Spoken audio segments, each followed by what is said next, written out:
In the 19th century, two shafts were found running through the north and south walls. They each run in a horizontal line for 2 meters before sloping upward, and both are closed off with limestone blocks fitted with copper handles. Whether they were intended as ventilation shafts for workers or a celestial connection for the pharaoh's spirit is unconfirmed.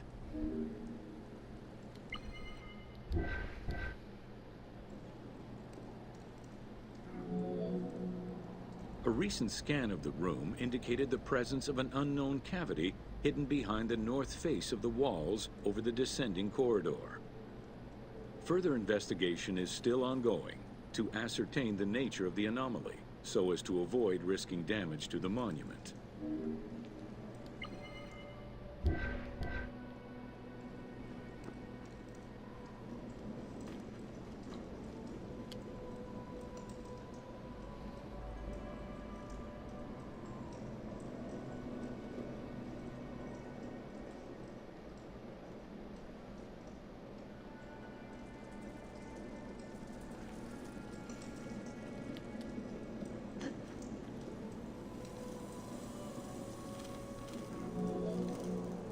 Khufu's architects were possibly influenced by earlier rhomboidal pyramids when designing the gallery.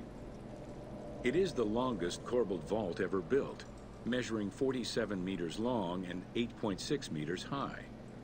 The walls were made to taper inward, allowing for better distribution of weight.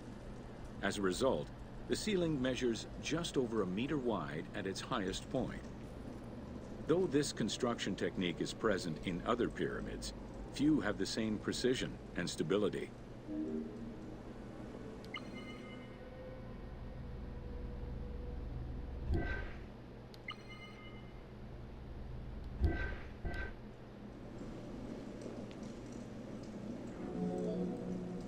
While the space is visually dramatic, the gallery seemed to serve a practical function, though what exactly remains uncertain.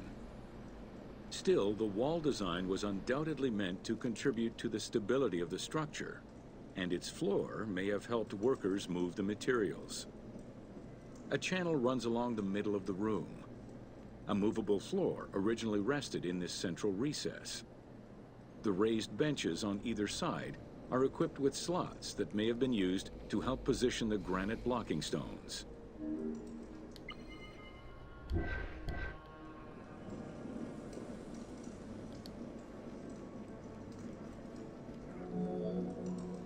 At the end of the Grand Gallery is the entrance to the antechamber leading to the King's Chamber. Directly above, there is another narrower horizontal passage that connects to the top of the King's Chamber and allow the workers access to the weight relief rooms.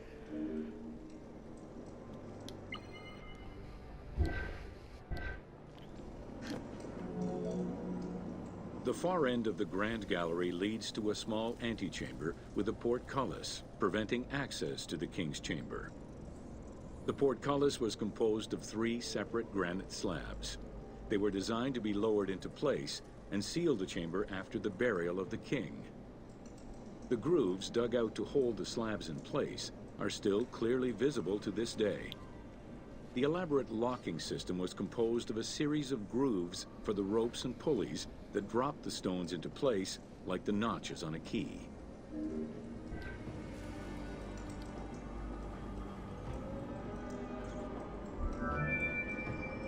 For the purposes of the game, the team elected to remove the portcullis slabs in order to grant the player access to the King's Chamber. In reality, workers would have backed out of the room after the funeral, lowering each slab into place behind them one at a time. Each of the 3 stones were smashed by looters centuries later, and evidence of their break-in is still evident.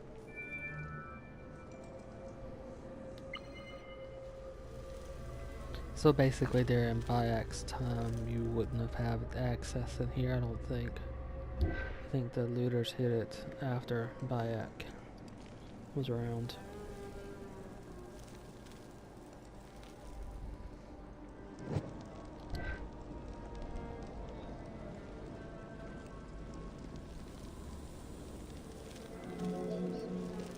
The King's Chamber is built entirely out of red granite. The King's Chamber measures 5.8 meters in height. It has an imposing cover of 5 stacked levels above, with granite beams weighing 25 to 40 tons each. The uppermost level is surmounted by a vault of stones, arranged in chevrons to bear the enormous structural load.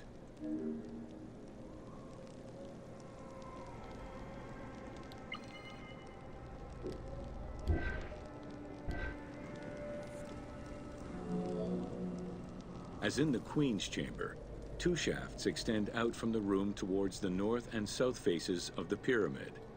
They measure nearly 64 meters until they are blocked by copper-handled granite plugs.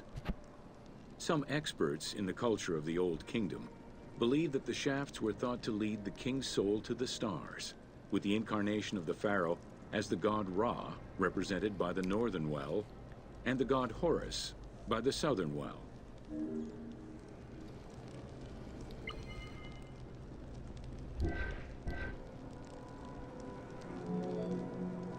There is a granite sarcophagus at the west end of the room, but it is the concealed construction inscriptions left by workmen on the roof's stones which verify this as the resting place of Khufu. The sarcophagus was recorded as being empty when it was discovered, and its design indicates that there was once a lid in place. It's possible that this sarcophagus is only a cenotaph in memory of the pharaoh, but was never actually meant to receive the body. But it's hard to know, because all the damage the looters did. Khufu's mummy was never found. It is hoped that as of yet undiscovered hidden rooms and shafts of the pyramid may provide an answer as to its location.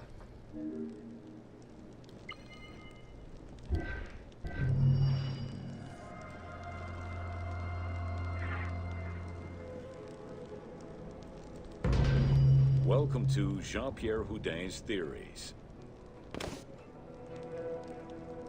That would be probably this thing right here. The team wanted to provide players with a sense of exploration and discovery, particularly within the Great Pyramid. As such, a decision was made that the internal design of the monument in the game would reflect Jean-Pierre Houdin's theories. While the antechambers of the King's Tomb have yet to be discovered, Houdin posits that this is merely due to a unique design, placing the pharaoh's tomb at the center of the pyramid. The entire tour you are about to take was designed along Houdin's hypotheses.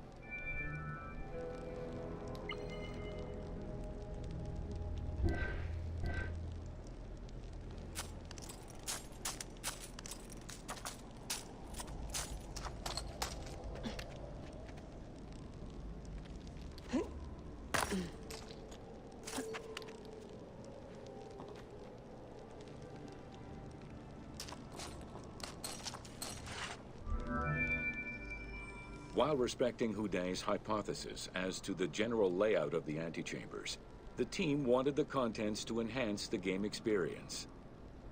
In regular royal tombs, the antechambers were filled with all the material goods needed by the pharaoh in the afterlife. To support the feelings of discovery and awe, the art team created a unique and fantastical treasure in this second antechamber.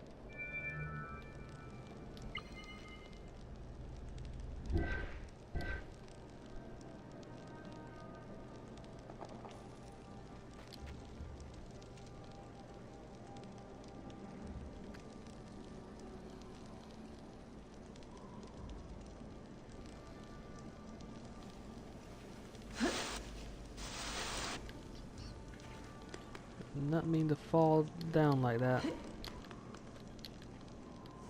Let's hope I can get back up there again.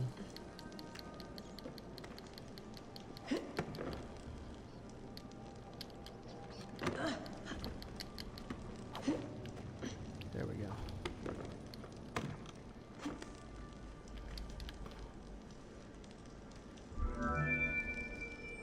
Houdin theorized that the ascending corridor and the Great Gallery were used by the workers, to haul hoist the heavy beams above the king's chamber.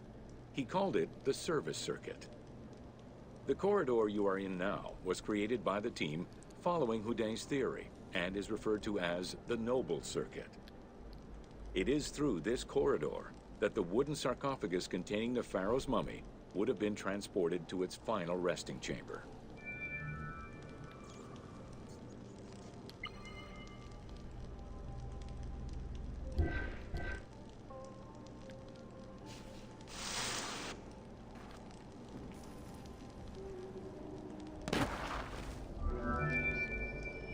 With this structure in mind, one can easily assume that the pyramid's entrance would have been connected to the two antechambers. Modern research has revealed that a cavity might be located behind the north face chevrons of the pyramid. As such, the team chose to create this area for the player to explore. Here is where Houdin believes that the priests and nobles would have exited the pyramid after the burial ceremony. And then sealed it behind them. Functioning similar to a death door. Or a door for the dead in some cultures.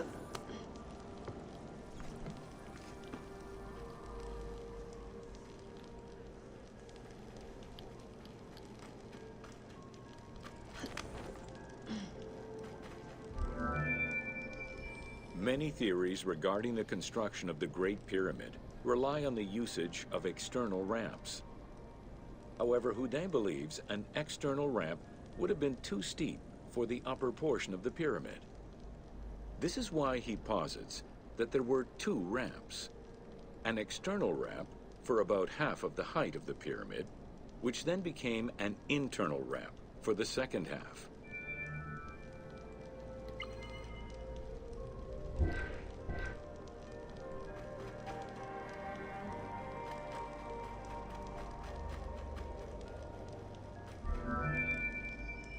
Houdin's theory states that this internal ramp followed the sides of the pyramid in an ascending spiral pattern. A notch discovered in the edge of the Great Pyramid, known as Bob's Room, seems to support this theory. Located at the corners of each edge of the pyramid, these large rooms would have allowed workers to turn the stone by 90 degrees, allowing them to continue the ascent. The team chose to create rooms such as this one, bringing Houdin's hypothesis to life.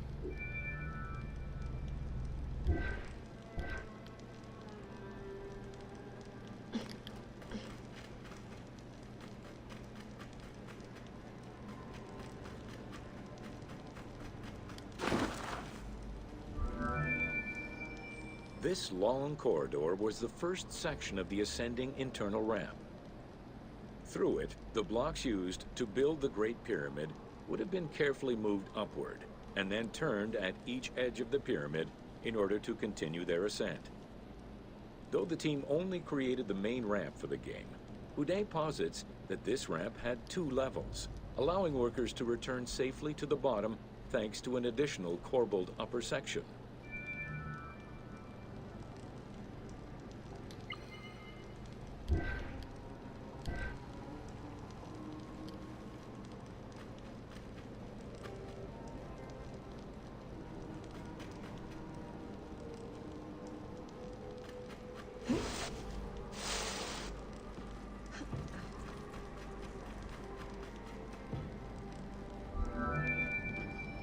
According to Houdin, the start of the inner ramp was located at the base of the southeastern face of the pyramid.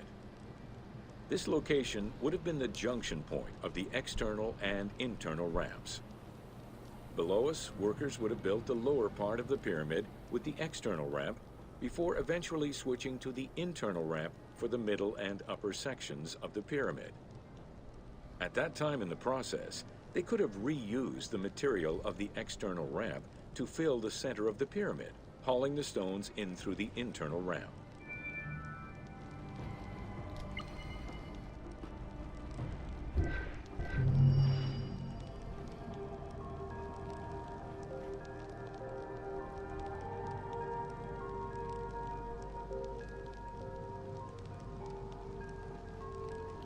That'd be easier to go back out and around.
This time I'll go down instead of up, and that should take me to this last tour here.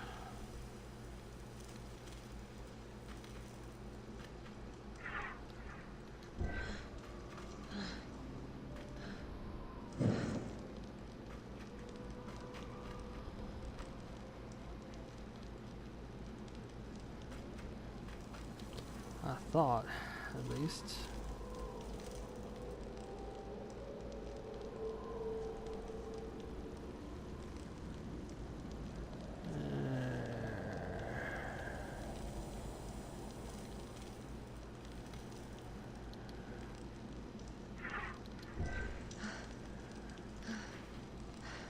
Oh, here.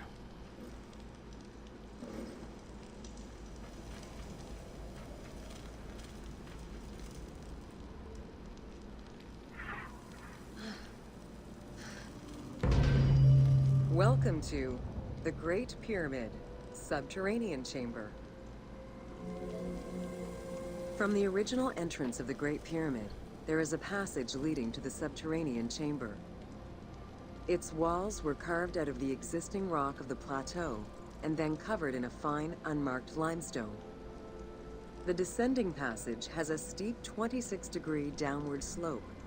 Narrow and with a low ceiling, this pathway is long and challenging.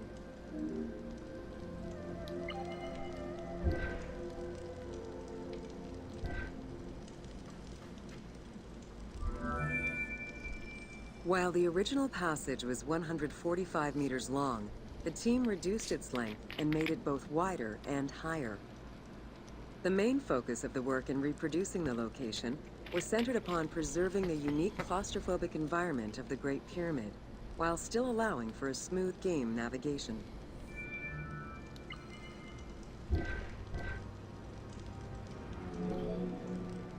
The well shaft was a 58-meter vertical passage that connected the descending corridor to the grand gallery above.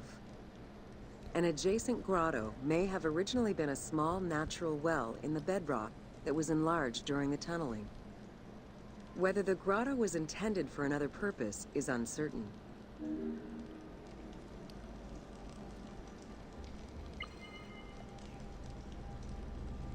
That is that shaft.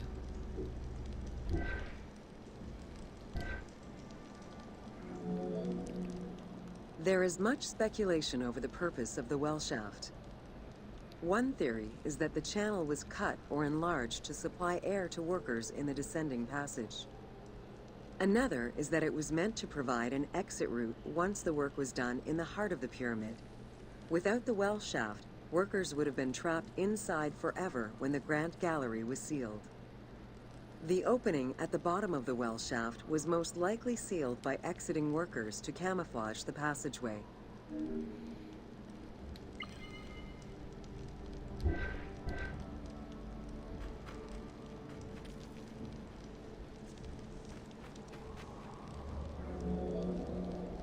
There is a subterranean chamber at the end of the descending corridor, 30 meters below the Giza Plateau surface.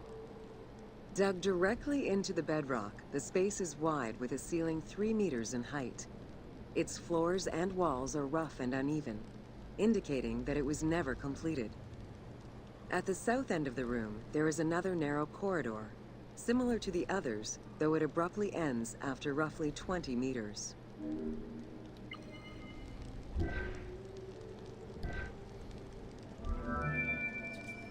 The chamber also contains an 11-meter pit near the east side.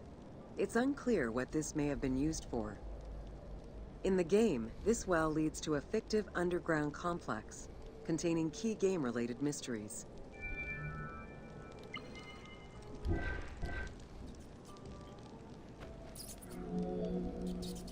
The subterranean chamber's original purpose remains a mystery. One popular theory is that it was originally meant to be Khufu's burial chamber, but the pharaoh changed his mind, preferring to be buried higher up in the pyramid, which would explain the chamber's unfinished state.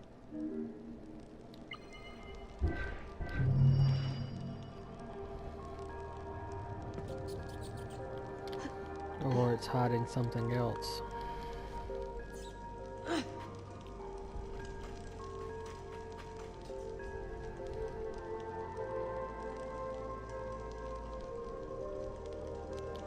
Does not look like you can access it through here. Do the discovery tour.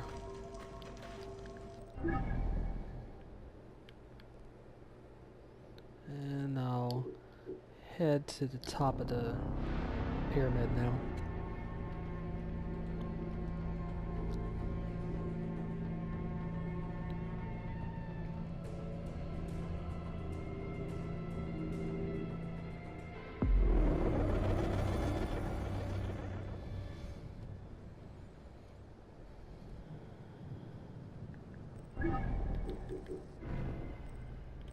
Just 3 left.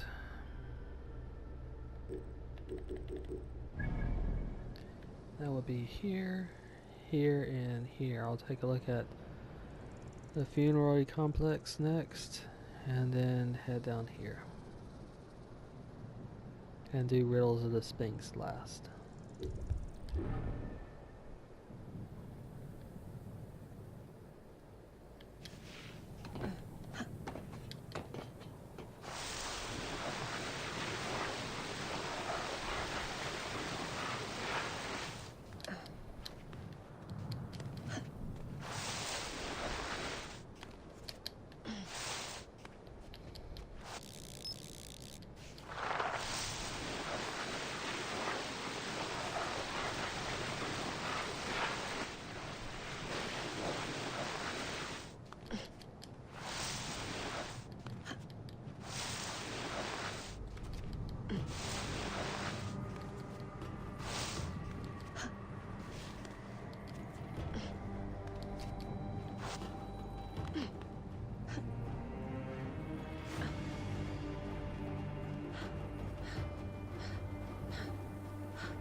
Welcome to Khufu's funerary complex. The Valley Temple was the first architectural component encountered when one entered the funerary complex. It was considered the official entrance of the tomb and mixed the structural components of both a temple and a portico. Khufu's Valley Temple shows evidence of a basalt pavement, letting us know where the portico portion of the structure was located. Such a partition is believed to symbolize both the subterranean and solar aspects of the afterlife.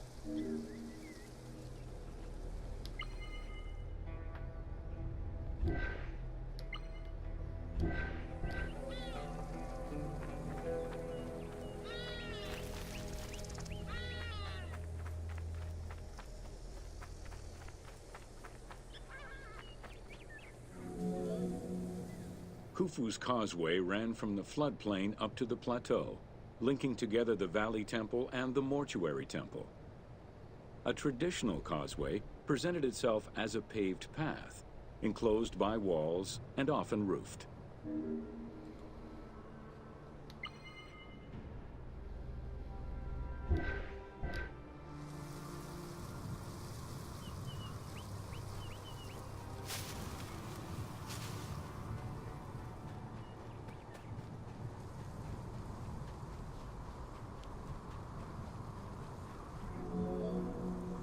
Fragments discovered by archaeologists indicate that the walls in Khufu's causeway, one of the longest known to us, were decorated with carvings and possibly paint. Depictions show a great variety of themes: stars on the ceiling, accompanied by scenes of battles on the walls. Other engravings depicted the creation of the complex by illustrating craftsmen at work.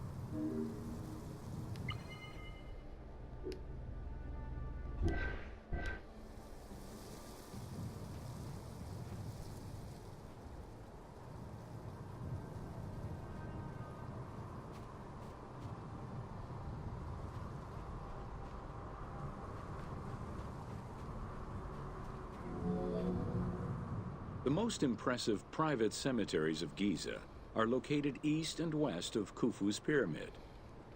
The Eastern Cemetery was reserved for members of the royal family, while the Western Cemetery was mostly set aside for various court dignitaries. In both areas, private tombs, also known as mastabas, were aligned and laid out methodically in streets and avenues. This arrangement was probably an attempt at recreating the king's court for the afterlife.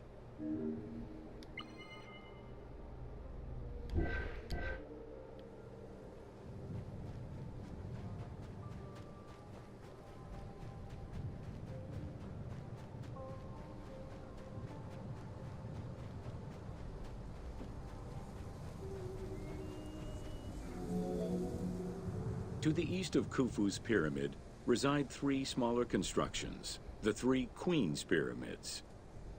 A sloping passage led from the ground surface to a burial chamber, cut out of the bedrock and lined with masonry.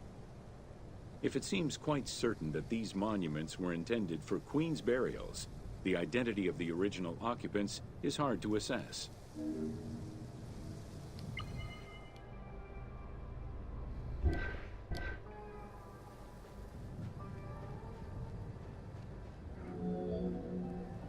The northernmost pyramid was most likely meant for Queen Hetepheres, who was believed to have been Khufu's mother.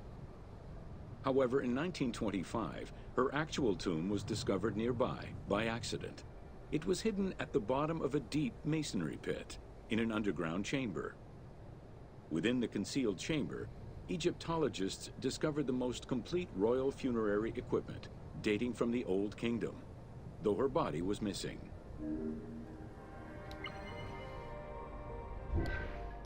Either that or just not found yet.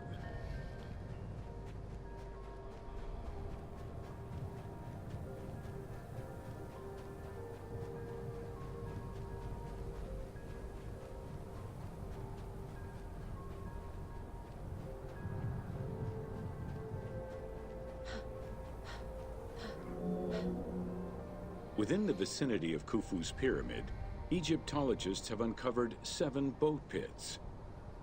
The exact function of such boat-shaped pits remains unconfirmed, though one can easily conjecture that it was symbolic in nature. The boat pits being located at the eastern side of the pyramid, at the precise spot where the resuscitated king was supposed to reappear, could constitute evidence to support such an assumption.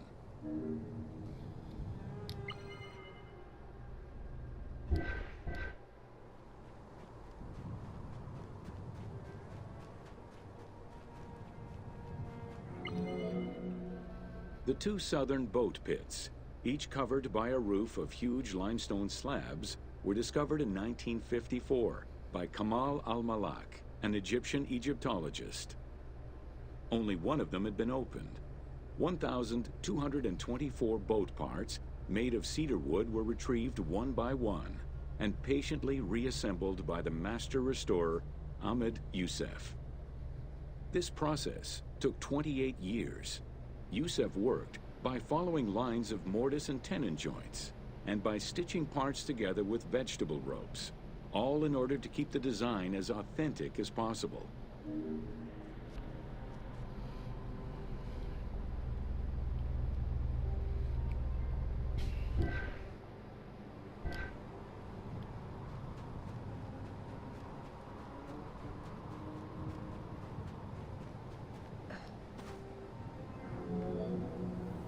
The Greek term pyramidion refers to the capstone of a pyramid or the tip of an obelisk. In ancient Egyptian, both components were called benben. This word was also used for a specific kind of food, a cone-shaped offering made of bread. The pyramidion was intended to be a miniature reproduction of the pyramid, making it equal to the monument itself in symbolic importance.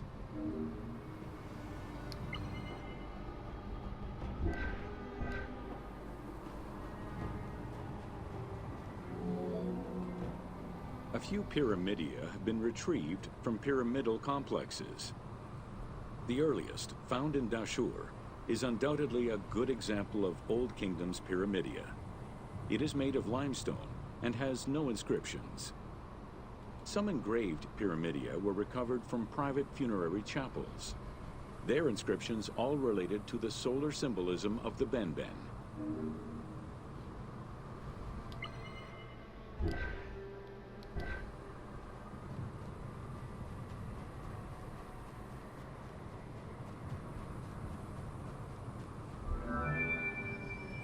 The pyramidia of the pyramids of Giza were never recovered. The reconstitution you see in the game is fictive, incorporating a golden pyramidion bearing inscriptions relevant to Khufu.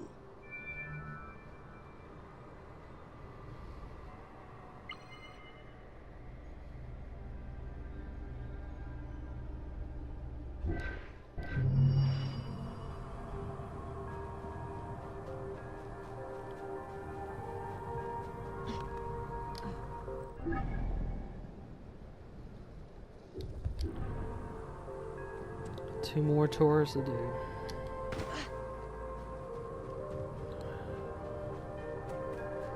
I'll do the Sphinx one last.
Welcome to an overview of the Giza necropolis.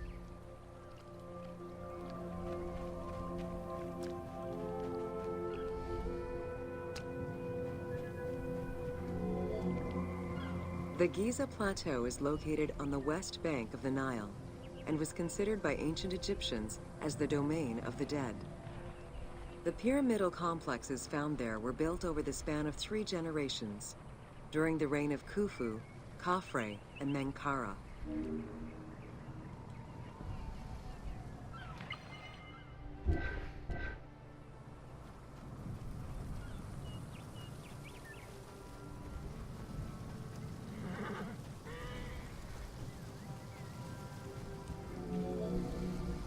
The Giza area, now famous for its 3 pyramids, is part of a wider grouping of funerary complexes.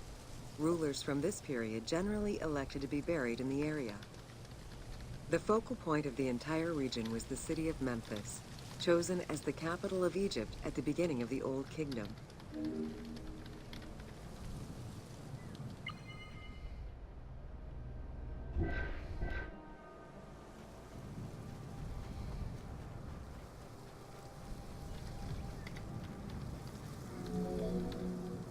The placement of the Giza monuments, and particularly that of the pyramids, followed a practical yet strict alignment. First, they focused on cardinal points, and then they accounted for the natural geology of the plateau.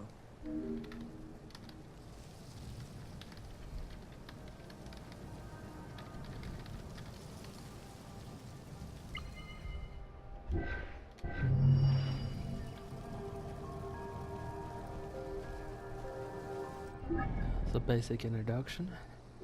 Probably should have done that first before I did all these. I thought the instruction would have been a little bit more elaborate.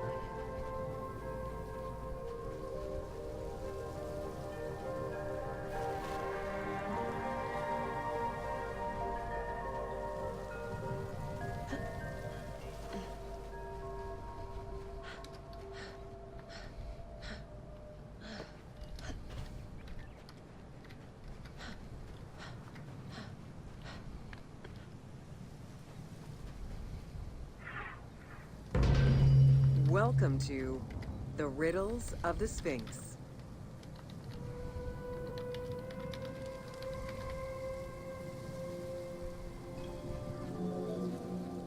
A sphinx was originally meant to be a personification of the king. The human head, wearing pharaonic regalia, was fused with the body of a lion, thus sharing the qualities the powerful animal possessed, namely its power, the swiftness of its attack, and its majestic authority. By these very virtues, it was also considered a symbol of protection. Unsurprisingly, statues of sphinxes could be found along the Dromas, protectors of the path taken by the gods to reach the temples.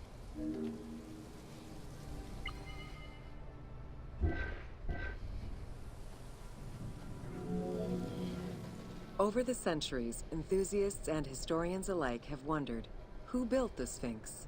For what purpose? And who does it represent? These questions remain unanswered. Several theories do exist, however, some more credible than others. One theory supposes that Djedefre chose to pay homage to his father Khufu by building the Great Sphinx of Giza. The stone temple on the eastern face of the Sphinx would have been added later on by his brother and successor, Khafre, in order to strengthen the divine worship of their father. It would be the first Egyptian temple oriented with the sun.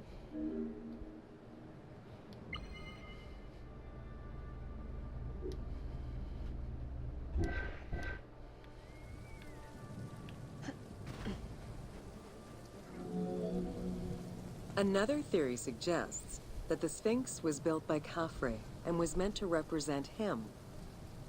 The arguments to support this hypothesis are based on the fact that the limestone beds used for the main work of the Temple of the Sphinx are geographically and architecturally similar to the Valley Temple of Khafre. Some believe that Khufu himself built the Sphinx, which was later finished under his successors, Djedefre and Khafre. These arguments are based on the stylistics of the engraving, the typology of the nemes, and the absence of a beard at the time of construction.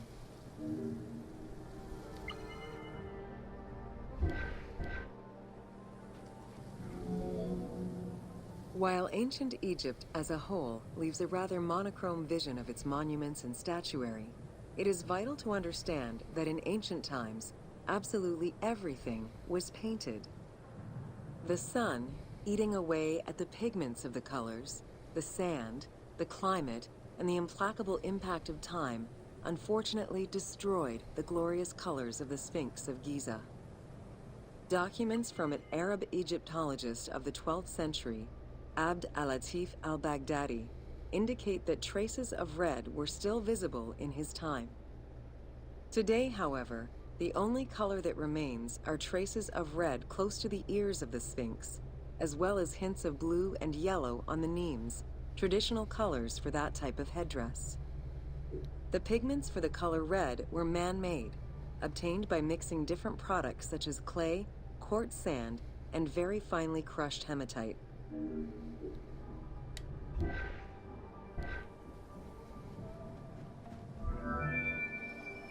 Red had a strong symbolism in ancient Egypt. It was both the color of life and the color of death. It could represent the sands of the desert or the brilliance of the sun. Red was also associated with the god Seth, vengeful and destructive. The Egyptian word for red, Deshur, is also the word which was used to signify the desert, or the royal crown of Lower Egypt. In art, red was also the color used to paint the bodies of men, while yellow was used for women. It is possible that there were also color restoration efforts during the Saite period about 600 years before Cleopatra's rule, as indicated by notes on the Inventory Stele, discovered in 1858 by Auguste Mariette. It is because of this that the team made the decision to display it with its full range of colors, even though the Sphinx's colors would have likely faded by Cleopatra's time.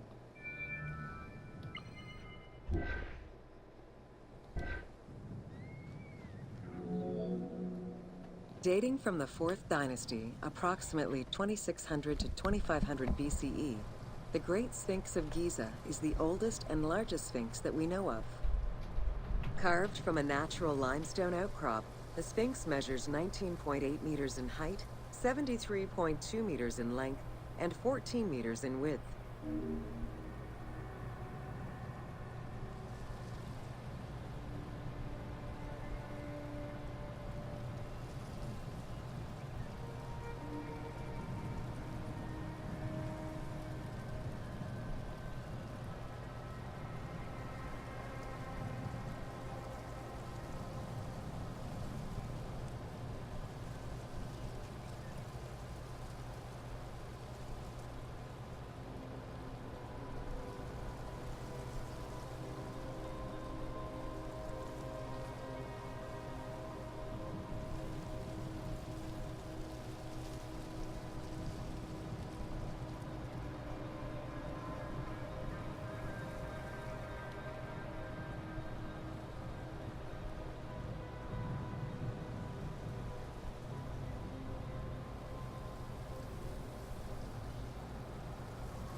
I apologize for that short delay.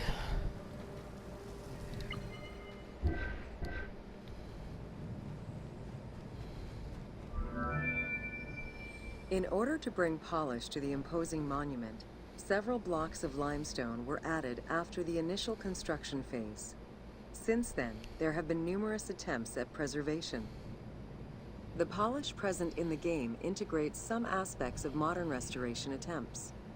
The team made this choice to present a more iconic version of the Sphinx of Giza to the player. Today, the Sphinx is called the Terrifying One. This appellation is translated from its Arabic name, Abu al-Hal, which in turn was derived from Baluba in Coptic.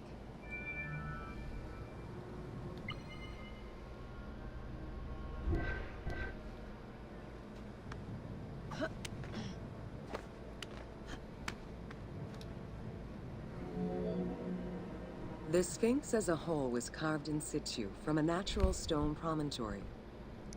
Its head was built in a limestone peak of the Mukattam Plate, and the body was sculpted in the underlying rock layer where it is located. The degradation of the Sphinx is due in particular to wind erosion and the different quality of limestone used in its construction. The level of sodium contained in the groundwater which abuts the stone is also a contributing factor.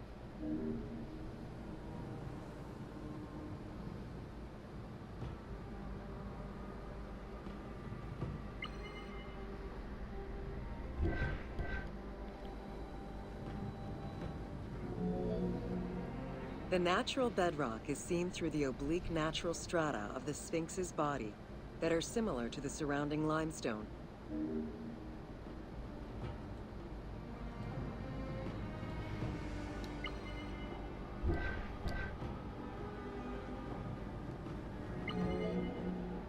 Since antiquity, people have always believed there was a hidden tomb deep within the Sphinx.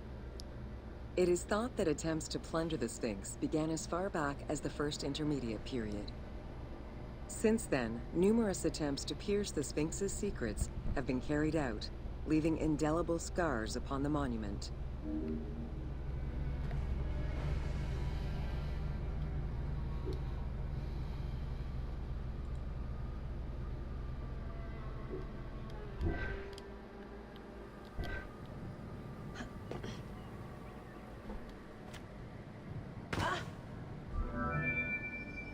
"12 meters long and cut during pharaonic times, another entrance in the back of the Sphinx aroused curiosity.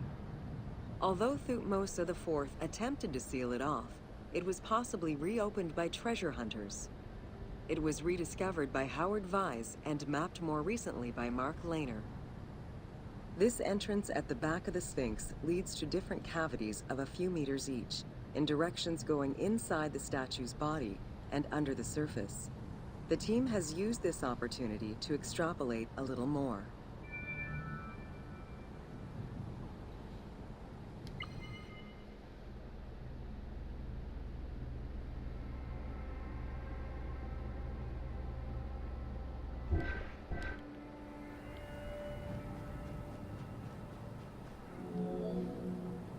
While there have been no major discoveries pertaining to the Sphinx of Giza in recent years, theories and hypotheses continue to emerge. Without validation provided by archaeological sources, however, they remain unsubstantiated.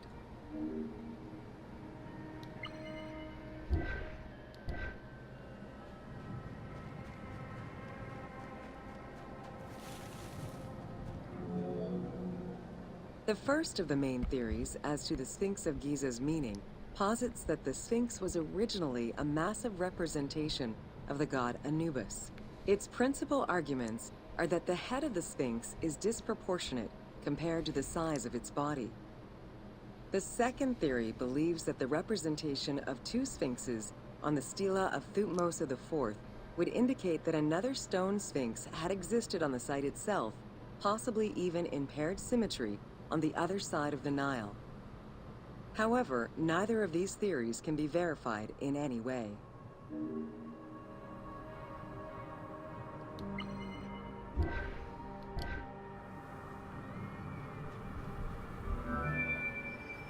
Several scientific projects using new technologies have been put in place in the past decades. The most important was led by Mark Lehner and his team, who specialize in the study and survey of the Giza Plateau, including the Sphinx site. The mapping made it possible to see the materials used to construct the Sphinx, analyze the different layers of erosion, and figure out the most fragile areas to protect. After a few attempts at giving the Sphinx artistic proportions, the team instead decided to use photogrammetry mapping to faithfully reproduce the proportions of the Sphinx.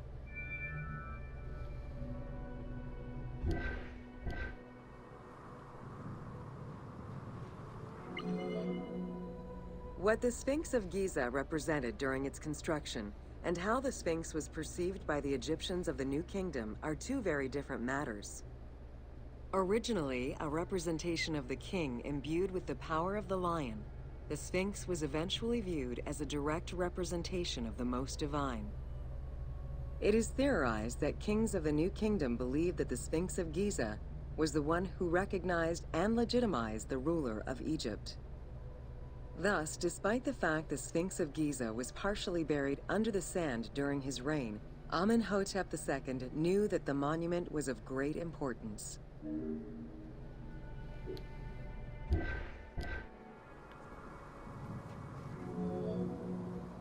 Amenhotep II built a second temple dedicated for the Sphinx as Horemakhet to pay homage to Khufu and Khafre, his predecessors. It became a common habit for this dynasty to spend time with their royal courts at the Sphinx. Its sanctuary became known as Setepet, the Chosen.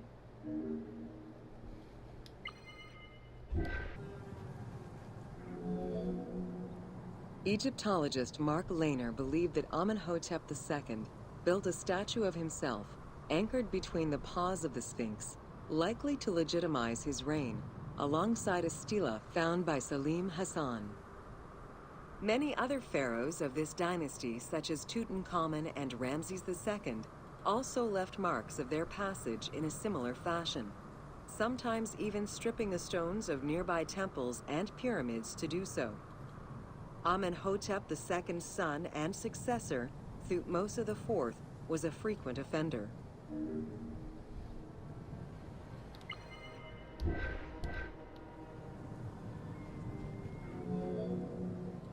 While sleeping between the Sphinx's paws, the future Thutmose IV saw in a dream the god Horemakhet proclaiming his coming accession on the throne of the two lands. This was, of course, on the condition that he remove all of the sand covering the Sphinx, which stood guard as the personification of the god, and should thus never be engulfed by the sands of the desert.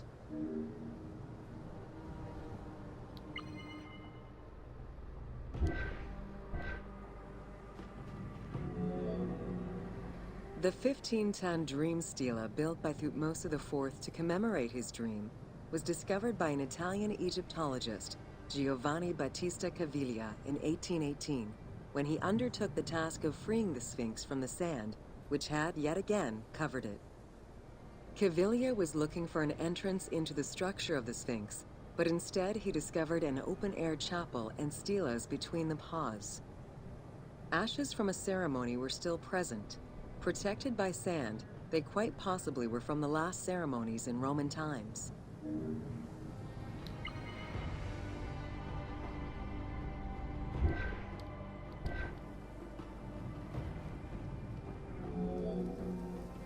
That same year, Caviglia discovered fragments of the Sphinx's beard that had probably been added during the New Kingdom. If many of these pieces are held by museums in Cairo, a fragment is displayed at the British Museum, along with a piece of the uraeus that was on the Sphinx's headdress. It is believed this fragment of beard was possibly kept in place thanks to the statue of Amenhotep II, which was supposed to be located under the head of the Sphinx.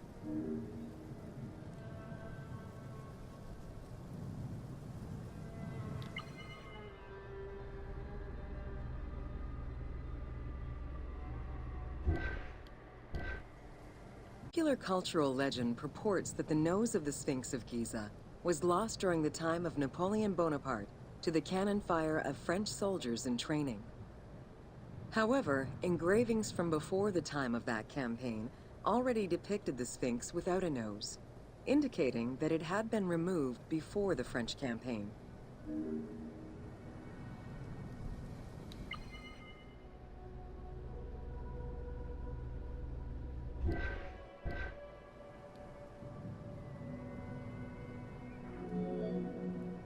The most plausible hypothesis is based on the research of the German historian Ulrich Harman. During the 1980s, Harman compiled medieval sources written by Arab authors. In doing so, he discovered that the Sphinx was once perceived as a favorable omen, a deity supporting sediment-nurturing floods and crops. Around 1378, a Sufi by the name of Muhammad Sa'im al-Dar could not stand this vision of the monument, and in an iconoclastic act, broke the nose of the Sphinx. According to the texts, he was then hanged and burned between the legs of the Sphinx for his crime.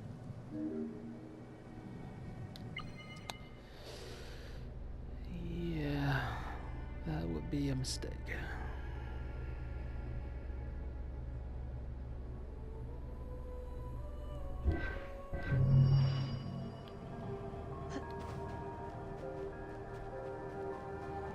You can't handle the Sphinx. Just figure the Sphinx. They can't handle you. They burn you and hang you.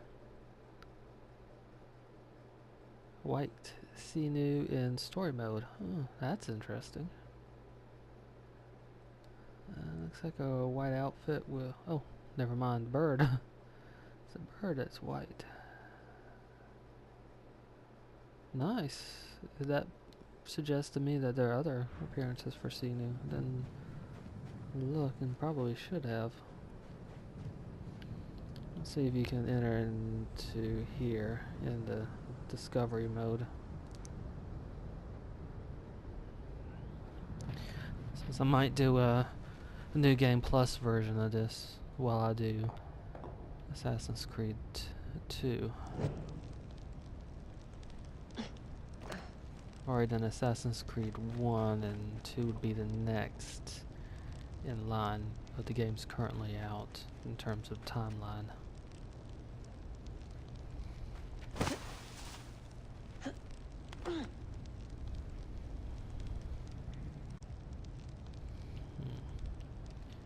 Not able to light them for some reason.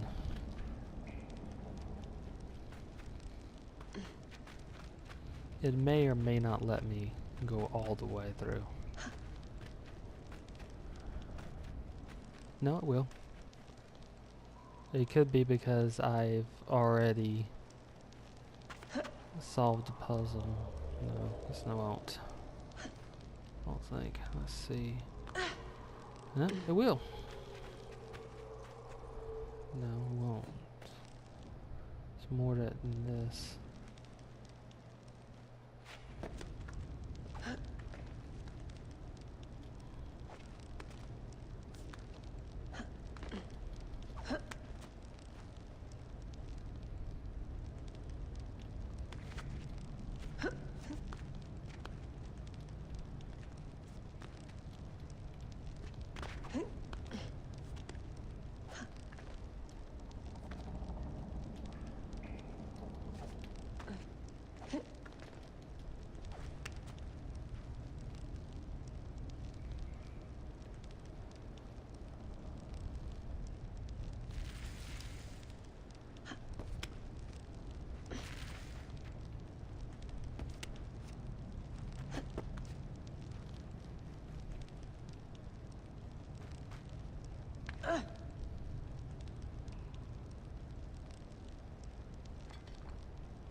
So that has been the Discovery Tour,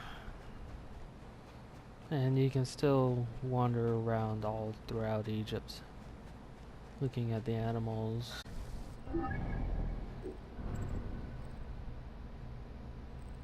All completed.